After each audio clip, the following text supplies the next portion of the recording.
Hello বন্ধুরা, তোমরা সবাই কেমন আছো? আশা করি তোমরা এই গরমে কেউই ভালো নেই, আর আমিও ভালো নেই। তো সকালবেলা উঠে দেখতে পাচ্ছ তোমাদের দাদাভাই ফোন ঘাঁটছে চা নাস্তা হয়ে। তো আমিও কি করবো, এই চা নাস্তা করে এখনও বাসন মাজিনি, একটু আয়না দাঁড়িয়ে একটু ঢং করে নিলাম। এরপর এই রান্না বসাতে হবে, তাতেই রান্না করছি। যা গরমে হাল খারাপ হয়ে যাচ্ছে। হ্যাঁ নামতে, হ্যাঁ এই এখন দুজনাকার রান্না তো বেশিক্ষণ লাগবে না। চাল নিয়ে গেলাম, ভালো করে চালটা ধুয়ে এই হাঁড়ি আগে থেকে বসানো আছে। ভাত হয়ে যাবে, বেশিক্ষণ লাগবে না, হয়ে যাবে। তো এদিকে গরম হয়ে গেছে হাঁড়িতে জল, তো রান্না করতে চাপিয়ে দিয়েছি। আর মনে মনে ভাবছি, হায় রে কবে এই জলটা আসবে, কবে এই জল পড়বে। হায় রে তোমার দেখা নাই বন্ধু, বৃষ্টি তোমার দেখা নাই।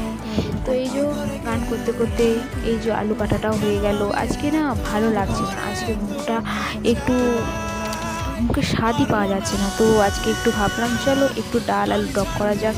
এদিকে আমি সেদ্ধ করেই বেশি খাই, এই তেল মশলাটা একটু কমই খাই, সেদ্ধ করা রান্নাটাই আমরা বেশি খাই। এইদিকে আমি ওই তেঁতুলের কাঠটা নিতে চলে এসেছি। এটা আমি বয়নে রেখেছি, কাচের বয়নে রাখলে তেঁতুল জিনিসটা বলে যে থাকে, ভালো থাকে, নুন দিয়ে রাখলে অন্তত। তো এইদিকে দেখতে দেখতে রান্না আমার প্রায় কমপ্লিট হয়ে এসেছে। এরপর অনেকটাই কমপ্লিট হয়ে এসেছে, পুরো রান্না দেখতে পাচ্ছ। তো এই যে দেখো পুরো রান্না কমপ্লিট হয়ে গেছে, এখন শুধু খাবার, কখন খাবো এটাই চিন্তা। তো এদিকে তোমাদের দাদা ভাই তো বলছে রাত্রে রান্না করো, আমার তো খুবই খিদে পেয়েছি, কখন দেবে? তুমি কি রাত 12টার সময় আমায় খেতে দেবে? হ্যাঁ। তো আমি বলছি হ্যাঁ, অত গরমে তোমায় রান্নাঘরে তো ঢুকতে হচ্ছে না, তুমি কি বুঝবে মেয়েদের জ্বালা। তো ওইসব বকবক করতেই আমি রান্নাঘরে চলে এলাম, কড়াই তেল দিয়ে দিলাম। এরপর ওই ফোড়ন দিয়ে ব্যাস রান্না হয়ে গেল।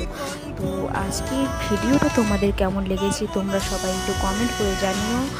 আর যদি ভালো লেগে থাকে লাইক কমেন্ট শেয়ার করো, আর প্লিজ আমায় ফলো করে দিও, যাতে আমার পরবর্তী ভিডিওটা তোমাদের কাছে আপডেট হয়।